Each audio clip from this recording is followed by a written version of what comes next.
আমি সারাদিন সিগারেট আর গাঁজা খাই। আচ্ছা, হ্যাঁ, কোনো একটা রিহ্যাবে দিয়ে বা কোনো কিছু করে আমাকে ওখান থেকে আমি সারাদিন সিগারেট আর গাঁজা খাই, পরে আমাকে রিহ্যাবে দিয়ে সেখান থেকে সুস্থ করে আনা হয়। এভাবেই নিজের জীবনের অন্ধকার জগতের অতীত নিয়ে কথা বলছিলেন এক সময়ের হার্টথ্রব চিত্রনায়িকা পূর্ণিমা। অতীতের গল্প বলতে গিয়ে অনেকটা কান্নায় ভেঙে পড়েন তিনি। এশিয়া পোস্টের এক আলাপচারিতায় আমন্ত্রিত অতিথি ছিলেন চিত্রনায়িকা পূর্ণিমা। পূর্ণিমা আক্ষেপ করে বলেন, আমাকে এখন আর কেউ কাজে ডাকে না। অনেক চেষ্টা করেছি, তাও কোনো কাজ হয়নি। একটি সিনেমার গল্পে আমাকে সিগারেট ও গাঁজা খাওয়ার অভিনয় করতে হয়, আর আমি সেই ছবির কারণেই জাতীয় চলচ্চিত্র পুরস্কার পাই। সিনেমার এসব গল্পই তুলে ধরছিলেন নায়িকা। সারাদিন সিগারেট আর গাঁজা খাই। আচ্ছা, হ্যাঁ, কাজে ওই ছবিটা আমার, ওটাতে আমি ন্যাশনাল অ্যাওয়ার্ড পেয়েছি। ওয়াও।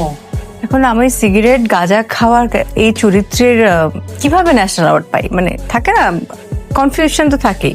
পরে হচ্ছে আমাকে মারুফ সুস্থ করে, মানে কোনো একটা রিহ্যাবে দিয়ে বা কোনো কিছু করে আমাকে ওখান থেকে সরিয়ে। পূর্ণিমা দীর্ঘদিন ধরেই বাংলাদেশের চলচ্চিত্রাঙ্গনের একজন জনপ্রিয় অভিনেত্রী। অভিনয় জীবনে তিনি অসংখ্য দর্শকপ্রিয় সিনেমায় কাজ করেছেন এবং তার অভিনয়ের জন্য প্রশংসাও কুড়িয়েছেন। সময়ের সঙ্গে কাজের ধরন বদলালেও দর্শকদের ভালোবাসা এখনও তার প্রতি রয়েছে।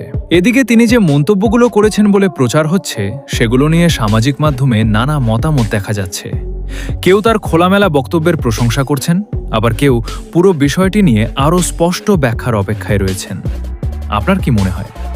এ বিষয়ে আপনার মতামত কমেন্টে জানাতে পারেন।